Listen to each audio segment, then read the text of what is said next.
Boa noite, meu irmão, minha irmã. Que bom ter você mais uma semana com a gente, mais um IPC Talk, mais um encontro onde nós conversamos juntos sobre a Escritura. Não apenas nós três aqui, mas a ideia é que você interaja sempre com a gente. Nós estamos refletindo, conversando sobre a primeira carta de Paulo aos Coríntios e você é o nosso convidado. Não sei se você está aqui pela primeira vez, se você está, você pode ter acesso no nosso canal aos outros vídeos, aos vídeos anteriores, porque nós estamos numa sequência. A gente já está no capítulo 7. Nós já vamos começar hoje o capítulo 7. E aí você talvez, fique alguma coisa faltando aí, você vai nos vídeos anteriores. Estou aqui acompanhado dos meus amigos, pastor Vanderlei e pastor Alain. E antes de passar a palavra para ele, para darem boas-vindas e fazer a saudação, eu queria pedir para que você compartilhe, curta o vídeo. Vamos lá, passo 1, curta o vídeo. Passo 2, comente aí quais são as suas expectativas. E 3, compartilhe o link para outras pessoas também terem acesso ao conteúdo. Se inscreva no canal caso você ainda não seja inscrito. Você vai ver aí, tá? Inscrever-se? Clica aí que tá resolvido, tá bom? Vou passar a palavra agora para o pastor Vanderlei para fazer a saudação e depois para o pastor Alain. Expectativa boa, tratarmos um tema importante para a nossa época, falarmos sobre casamento, sobre princípios básicos que devem reger a relação homem e mulher, marido e esposa. Então, acho que vai ser muito legal você participar com a gente até o final. Olá, gente, muito bom. Mais uma semana que a gente está aí junto, participando, se envolvendo com aquilo que as Escrituras nos diz. Então, mais um assunto importante que o pastor Vanderlei levantou aqui para a gente. Vamos juntos nesse bate-papo, nessa conversa, extrair boas lições de acordo com o que a Bíblia nos diz. Vamos ler a palavra do Senhor? Abra aí a sua Bíblia no capítulo 7 da primeira carta de Paulo aos Coríntios. Hoje a gente vai ler até o versículo 9. Até o versículo 9 nós vamos conversar aí sobre esses versículos. E diz assim a palavra do Senhor: Quanto ao que me escreveste, é bom que o homem não toque em mulher, mas, por causa da impureza, cada um tem a sua própria esposa, e cada um ao seu próprio marido. O marido conceda à esposa o que lhe é devido, e também, semelhantemente, a esposa ao seu marido. A mulher não tem poder sobre o seu próprio corpo, e sim o marido. E também, semelhantemente, o marido não tem poder sobre o seu próprio corpo, e sim a mulher. Não vos priveis uns ao outro, salvo talvez por mútuo consentimento por algum tempo, para vos dedicardes à oração. E novamente vos ajuntardes, para que Satanás não vos tente por causa da incontinência. E isso vos digo como concessão e não por mandamento. Quero que todos os homens sejam tais como também eu sou. No entanto, cada um tem de Deus o seu próprio dom. Um, na verdade, de um modo, outro, de outro. E aos solteiros e viúvos digo que lhes seria bom se permanecessem no estado em que também eu vivo. Caso, porém, não se dominem, que se casem, porque é melhor casar do que viver abrasado. Palavra do Senhor. Irmãos, você que está acompanhando aí, semana passada a gente começou a falar um pouquinho sobre o problema da imoralidade sexual e a gente comentou, você vai lembrar aí, você tem a mente boa, boa memória, você vai lembrar que a gente comentou sobre alguns grupos, 2 grupos, na igreja de Corinto que tinha uma compreensão equivocada sobre o corpo. E aí o que acontecia? Alguns se entregavam o corpo às paixões, à lascívia, à imoralidade, à impureza, à prostituição, a todo tipo de imoralidade, a tudo aquilo que a gente explicou nas semanas passadas, aí, nas semanas anteriores, sobre o que é a porneia, a imoralidade sexual. Por outro lado, a gente também tem esse grupo aí, um grupo mais ascético, porque hoje a gente vai falar um pouquinho sobre esse termo, ascetismo ou ascético. Talvez seja uma palavra estranha, mas não é tão difícil de entender assim. Eu queria passar a palavra para o pastor Vanderlei para ele começar falando sobre as expectativas sobre o texto, sobre esse ascetismo, esse comportamento, e aí depois o pastor Alain dá a sequência aí. Então, nós vamos falar sobre casamento e o apóstolo Paulo faz algumas orientações básicas sobre como o casal deve se relacionar. Entre as questões que o apóstolo Paulo trata aqui inicialmente, porque o capítulo é imenso, ele fala da relação sexual no casamento. Porque, como o pastor João já aqui expressou, havia um grupo que, na igreja de Corinto, por desvalorizar o corpo, entendia que o corpo deveria estar sob o controle mais rigoroso possível. Por ser o corpo mal, inferior à alma, podendo prejudicar a intimidade, o conhecimento que esses irmãos julgavam ter com o divino, com Deus, então alguns entendiam o quê? Que o corpo não serve para nada, eu posso usá-lo como eu quiser, inclusive para prostituição, largar-me nas aventuras sexuais, porque meu corpo não é afetado. O outro grupo pensava o seguinte, já porque o corpo é mau, eu preciso tê-lo sob um controle mais rigoroso possível e submetê-lo à mais dura disciplina. Então, percebe-se nesse texto que Paulo está falando para esse grupo, que quer manter o corpo sob o controle mais duro e rigoroso da disciplina. E, com isso, evitando qualquer impulso sexual, até mesmo dentro do casamento. Ou dentro do casamento, mantendo-se casado, mas celibatário, dentro do casamento, ou nem chegando ao casamento. Aí você pode pensar, mas e Paulo? Paulo está nesse grupo de celibatários? Paulo não. Paulo está... a perspectiva de Paulo com relação ao não casamento é por uma questão de dedicação exclusiva ao ministério, de uma entrega absoluta ao ministério. Mas nós vamos ver isso aqui mais detalhadamente nos próximos versículos. Na semana passada, a gente tratou aqui sobre a questão da imoralidade sexual, porque dentro desses grupos que tinham lá, desses dois grupos, um era dado à promiscuidade. Há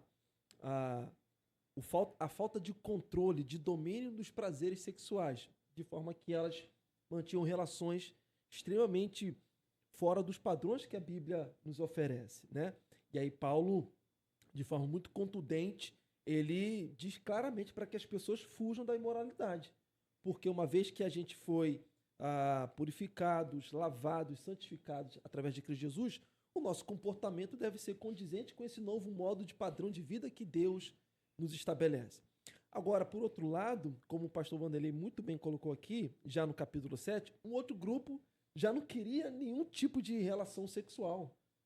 Até se recomendava que não se casasse, pessoas estavam rompendo a vida matrimonial para que não tivesse contato físico, não tivesse relação sexual. E aí, acho que é muito comum do ser humano ele acabar se descambando para os extremos. E Paulo aqui, claro, inspirado pelo Espírito Santo, ele nos está nos levando a um entendimento bíblico saudável, equilibrado, de fazer uso dos recursos que Deus nos dá de forma saudável, de forma bíblica, de forma equilibrada.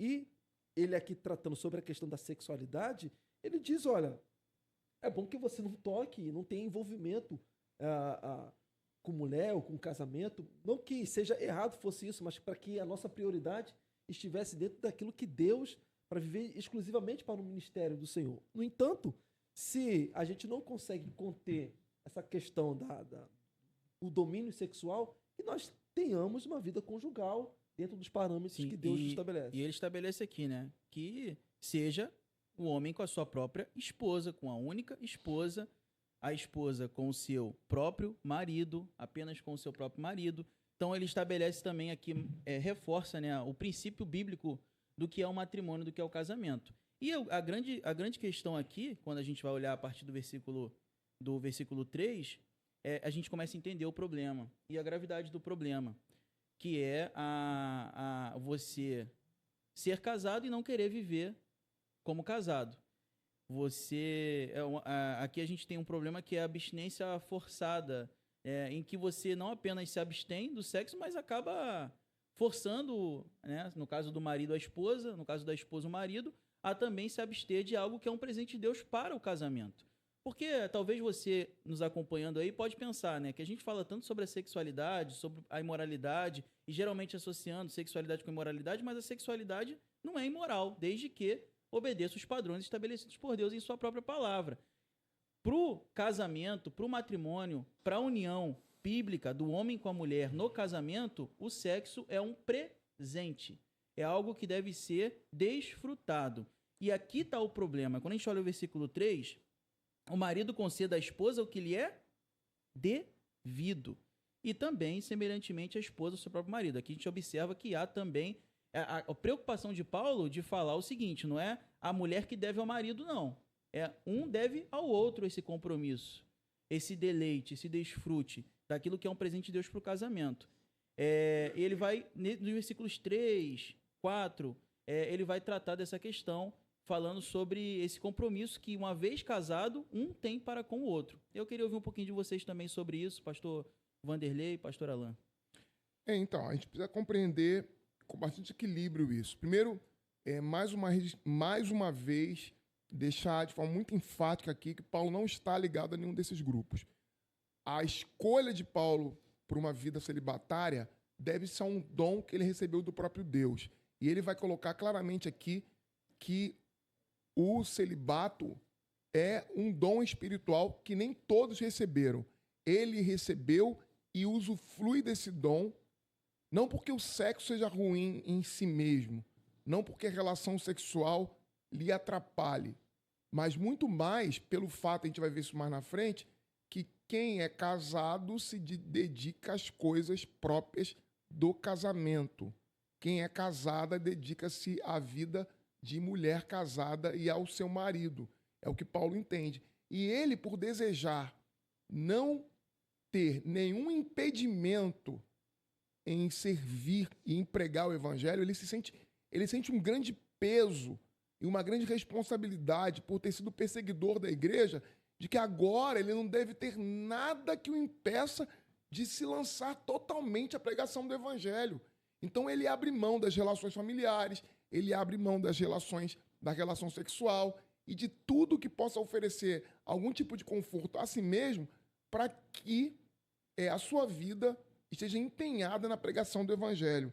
Mas Paulo também vê que não ter um casamento pode ser uma tentação à impureza, Perfeito. ao pecado, porque o indivíduo não tendo comprometimento com a sua esposa, ele pode sentir-se tentado a viver uma vida de solteirão, livre, e que vai se aventurar a diversos relacionamentos e aventuras sexuais. Então, Paulo está falando para essa galera também.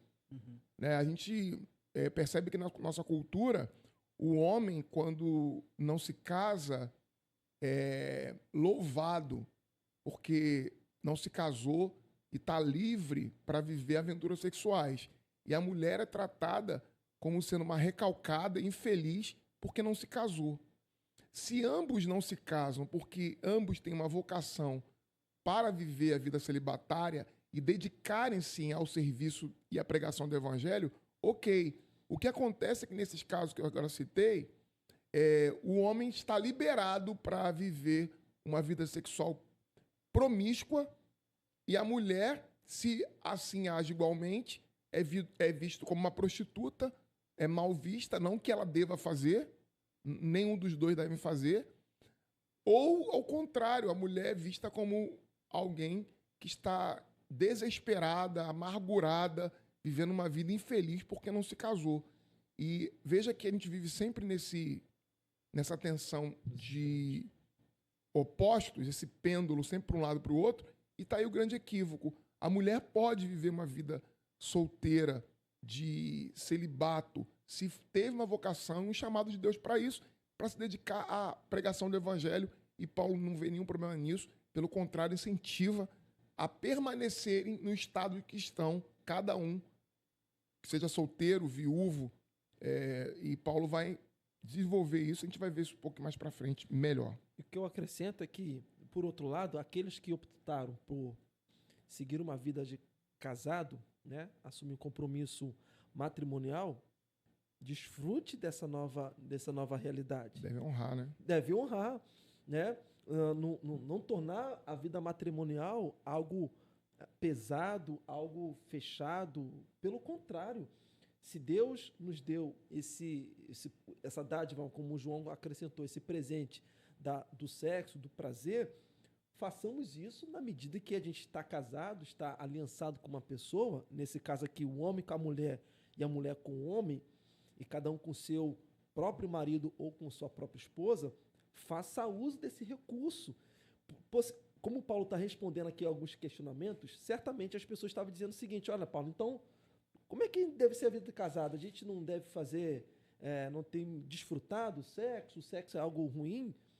Provavelmente deveria ter esse tipo de pergunta para ele, e ele está dizendo: olha, eu recomendaria que vocês não casassem, mas uma vez que vocês estão casados, que vocês façam uso desse recurso, dessa dádiva. Claro, dentro dos parâmetros de um marido com a esposa e da esposa com o marido, né?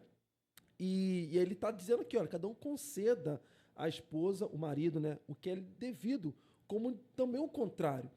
De forma que ele vai colocar aqui algumas questões que é importante para a gente destacar que o marido não tem domínio no seu próprio corpo, nem a mulher. E óbvio que ele está dizendo isso no sentido de que, olha, ninguém deve privar o outro desse momento de deleite, desse momento de prazer. Porque, infelizmente, a gente ouve ainda acontecer alguns homens, principalmente da parte do homem, se aproveitar de exigir que a mulher o satisfaça, não criando todo um ambiente necessário para que isso seja feito prazeroso para os dois lados, né? Então, existe ainda algumas histórias que a gente ouve de algumas pessoas de exigir, de se apropriar desse momento de forma indevida. E ainda utiliza esse versículo bíblico: ó, você não tem domínio no seu próprio corpo, logo você deve se submeter à minha vontade. É óbvio que Paulo não está contextualizando dessa maneira. Ele está dizendo, olha, cada um tenha a vontade de satisfazer um ao outro, de forma que eu não vou ficar retendo aquilo que é necessário dentro da vida conjugal, dentro do casamento.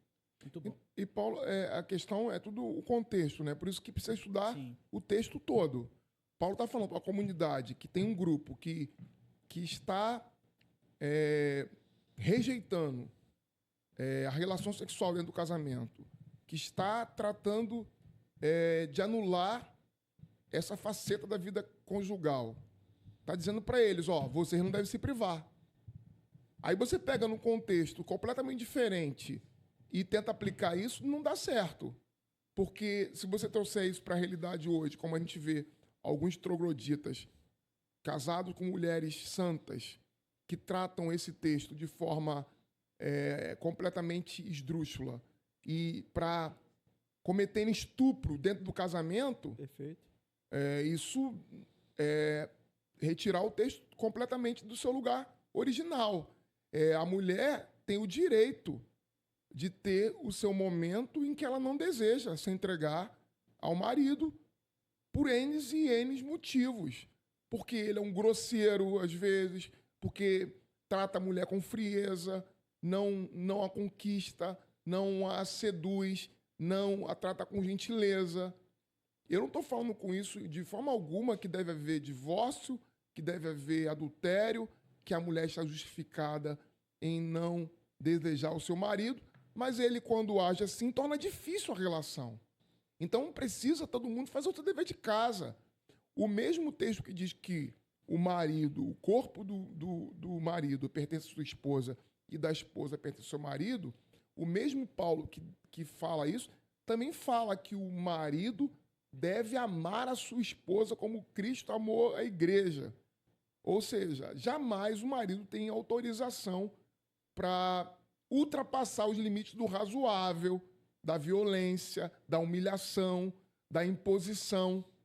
Porque se são casados é porque se amam. Se amam, por que preciso agir de forma manipulativa ou usar qualquer tipo de argumento que não seja aquele que os uniu?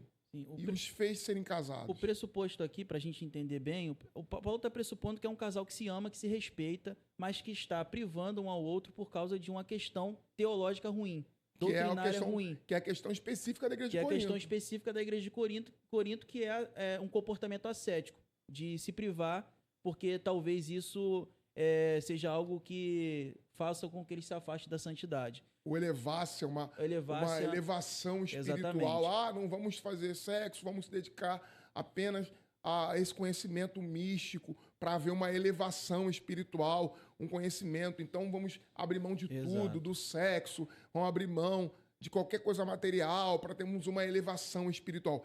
É esse grupo que Paulo está falando. São por esses motivos que vocês querem se abster? Está errado. Sim, exatamente.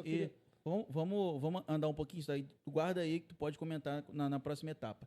É o seguinte, Paulo ainda vai no versículo 5 falar, ó, não vos priveis uns ao outro, salvo talvez por mútuo consentimento, por algum tempo para vos dedicardes à oração e novamente vos ajuntardes para que Satanás não vos tente por causa da incontinência. Então, percebe qual é o problema aqui, né? O problema é que Paulo não está falando, ó, pode haver consentimento, vocês dedicarem um tempo para oração. Então, o pressuposto aqui é de um casal que se respeita, que se ama, mas que está privando um ao outro por causa de uma compreensão equivocada sobre o corpo, sobre o sexo. E aí não é à toa que ele vai falar, olha, havendo consentimento, ok, vocês dedicarem um tempo para oração, isso é importante para vocês?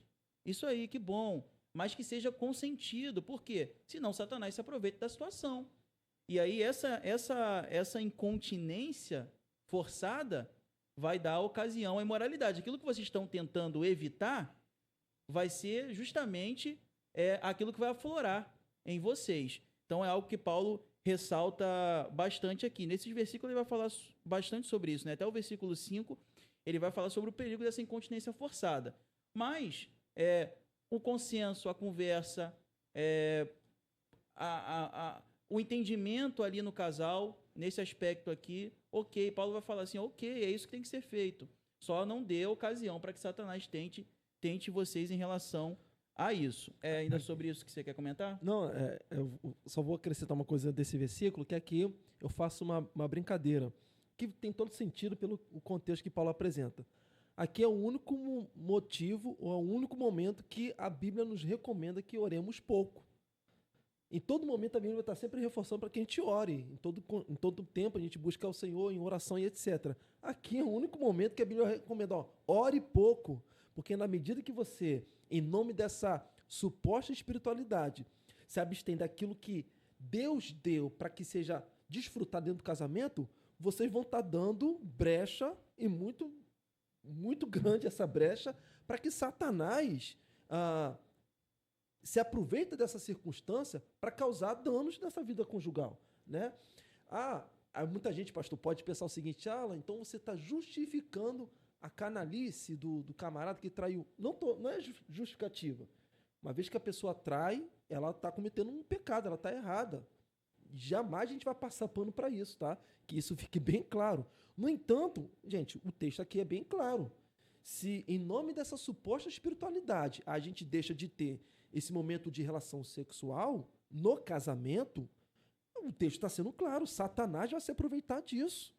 E não tem jeito, ele vai fazer, e aí vai acontecer todo o desdobramento por conta dessa, vamos dizer assim, ingenuidade, ou então até infantilidade, de uma espiritualidade vazia, uma espiritualidade que não é saudável, que não produz bons frutos para a vida, tanto do marido quanto da esposa. Então, reforçando aqui, Paulo, ele mostra a seriedade e o valor da vida sexual dentro do casamento. Não venha com essa suposta espiritualidade esvaziar esse momento íntimo que deve ser necessário na vida conjugal. E espiritualidade, para que você entenda nessa parte, principalmente, espiritualidade não é oposto de sexo, de sexualidade e sexo, né? O sexo é um presente de Deus pro casamento, pro matrimônio. E aí, a gente fala sobre casamento aqui, mas há um grupo também abordado por Paulo aqui. Na verdade, 2 grupos, né? É o dos celibatários, dos viúvos. E aí, a partir do versículo 6, ele vai falar, ó, isto vos digo como concessão e não como mandamento.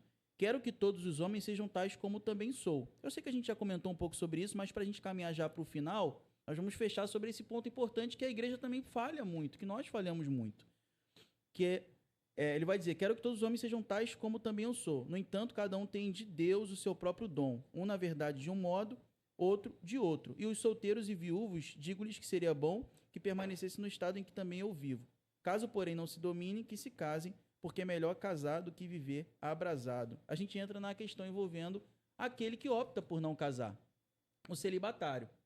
E aí a gente precisa entender alguns pontos importantes aqui. Celibatário não é aquele que opta por não se casar para ficar se relacionando com várias pessoas. No caso dos homens, com várias mulheres. Não, eu não vou casar não porque eu não nasci para casar. E aí ele tem uma sequência de relacionamentos ali com várias pessoas. Isso não é um celibatário.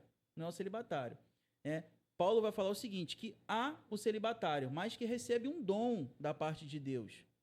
É importante a gente destacar isso. Por que eu disse que a igreja falha nisso? Porque a igreja parece que na cabeça da igreja todo mundo tem que casar. Todo mundo tem que casar. E a gente fica forçando as pessoas a casarem. Né? A gente fica tentando juntar as pessoas. E a gente já parou para pensar se aquela pessoa não tem o dom de celibatário? Queria que ouvir os nossos amigos pastores aí sobre isso, né? Sobre essa questão do que é o celibato e o lugar do celibato na igreja.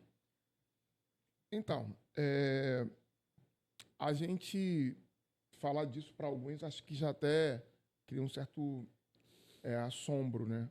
Porque a gente vê isso muito no meio católico romano, essa valorização do celibato. A Igreja Católica apropriadamente trata o celibatário dando espaço a ele dentro da igreja. O problema da Igreja Católica é quando ela trata as virgens e os celibatários como sendo um alto grau de espiritualidade, que também cai no mesmo problema de um grupo que a gente aqui citou já, dentro da Igreja de Corinto, ascético, que valoriza a negação do corpo e da sexualidade como sendo uma forma de elevação espiritual.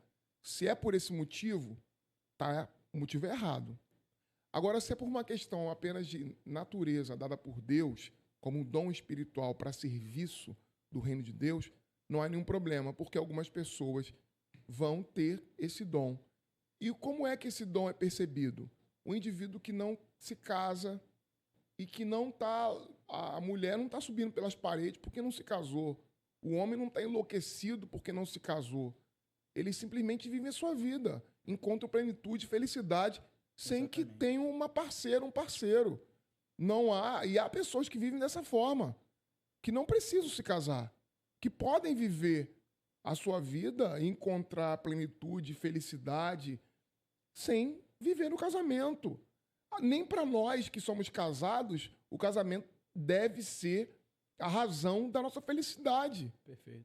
Porque até para nós que somos casados e não temos dom de celibato, se o casamento é a razão da minha felicidade e eu sou somente feliz se estou no casamento, eu estou em perigos. Para mim, o viver é Cristo. Para você, deve ser Cristo. O casamento é uma das dádivas que ele nos dá, que eu devo vivê-lo por toda uma vida. Não devo abrir mão do meu casamento de forma alguma, mas não como a razão da minha vida. Eu escolhi estar com a minha esposa para o resto da vida, mas não que se ela sair da minha vida acaba. Meu mundo vai desmoronar, a minha história vai se acabar. Porque isso é idolatria.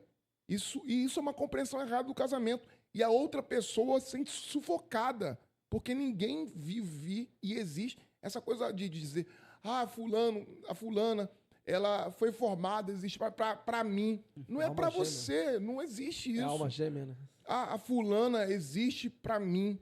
O fulano existe para mim. Ninguém existe para ninguém, não. As pessoas existem para si mesmas e para Deus.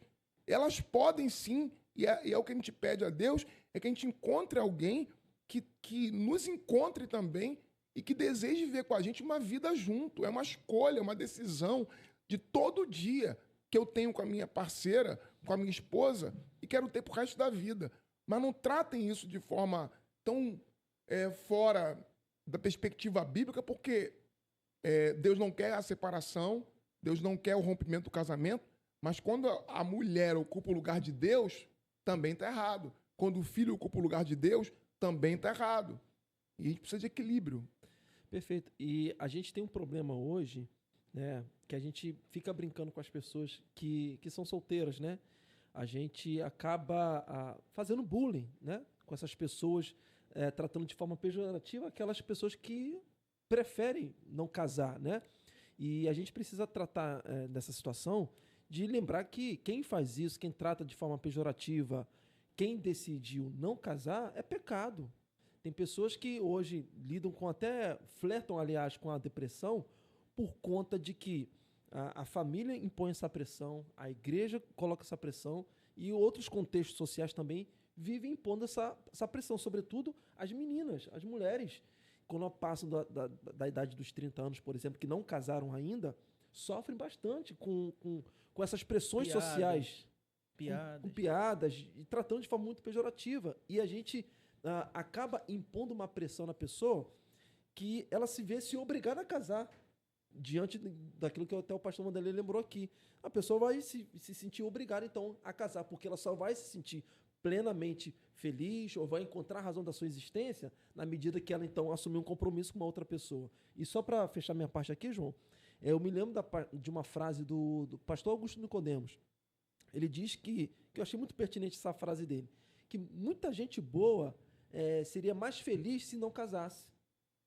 Mas diante dessas pressões sociais, a pessoa se vê numa encruzilhada, ela acaba casando, talvez mais pela pressão do que por prazer, ou por ver boas razões no casamento, ela acaba casando por causa da pressão social, e aí ela se torna uma pessoa prisioneira, infeliz e até mesmo prejudicando o seu próprio parceiro ou parceira com quem ela se submeteu. Gente, a conclusão é, aquilo que a gente extrai aqui de lição é, o casado, viva como casado, desfrute do presente de Deus, que é a sexualidade sendo exercida biblicamente. Você que é celibatário, fique em paz no seu coração. Irmãos que não são celibatários, procuremos entender quem é celibatário. Você que é celibatário, viva também como celibatário, em paz, tendo a sua plena satisfação em Cristo Jesus. Você que é casado, a sua plena satisfação não está no casamento, está em Cristo Jesus. E assim a gente vive bem, cada um exercendo o seu dom, obedecendo a Deus e sendo fiel a Deus e aquilo que Ele estabeleceu para nós, e assim todo mundo vive bem para a glória de Deus. Só não vive abrasado aí não, né? O celibatário abrasado não é celibatário. Pegando fogo aí. E se o indivíduo não tem vocação para isso, já viu que não, também ficar postergando isso, Paulo vai dizer. Paulo vai dizer assim, caso, porém, não se dominem, que se casem. Exatamente. Aí, também, às vezes, a crítica vale, porque o indivíduo que está postergando o casamento, mas sabe que não tem vocação para o celibato, está se colocando numa posição de perigo, de tentação. Se não se vê como celibatário, procure se casar, para não viver abrasado. Exatamente. Ainda mais se ocupar alguma posição religiosa na liderança da Igreja de Cristo. Aí mais ainda, para não se pôr num lugar de perigo que para si e para a comunidade inteira. Paulo, essa palavra abrasado no grego significa repleto de fogo ou carregado de substâncias inflamáveis. Está com fogo. Então, se está com fogo, não casa. É celibatário, tem que casar. E aí você não dá ocasião, né? Assim como o casado que então é negligente no então sexo. É bíblico, hein?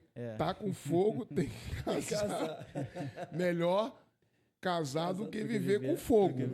Abrasado. E ainda você botou a palavra grega, ficou mais bonitinho. Isso aí. Gente, o que vocês acham aí? Vão comentando aí. A gente está encerrando já, a gente vai orar. Esse foi o nosso encontro de hoje. Você comente, vai lá na aba de comentário. Assim que a transmissão acaba, a aba de chat encerra também. Mas você pode ir na aba de comentário e também deixar suas colocações lá, suas impressões do que você acha, suas dúvidas também, que a gente vai procurar respondê-las. E aí a gente encerra por hoje. Eu vou pedir eu vou agradecer mais uma vez você que está participando, você que ficou até aqui. Não deixe de fazer aquilo que a gente pediu no início. Curta, se inscreva no canal, compartilhe o conteúdo. Vá lá no canal da igreja, tem muitos vídeos lá. Tem outros estudos anteriores, e aí você pode ficar também mais contextualizado com aquilo que a gente está tratando semana após semana aqui. Agradeço demais a sua presença, a sua participação. Pastor Alan, hora para a gente encerrar? Senhor, nós queremos agradecer por esse tempo de reflexão, queremos orar pelas famílias, pelos maridos, as esposas, pessoas que se sentiram chamados, vocacionados para viver vida em casamento. Abençoe, Senhor, a vida conjugal dos nossos irmãos e irmãs, que cada um cumpra, ó Pai, com um chamado de casado, de marido, de esposa.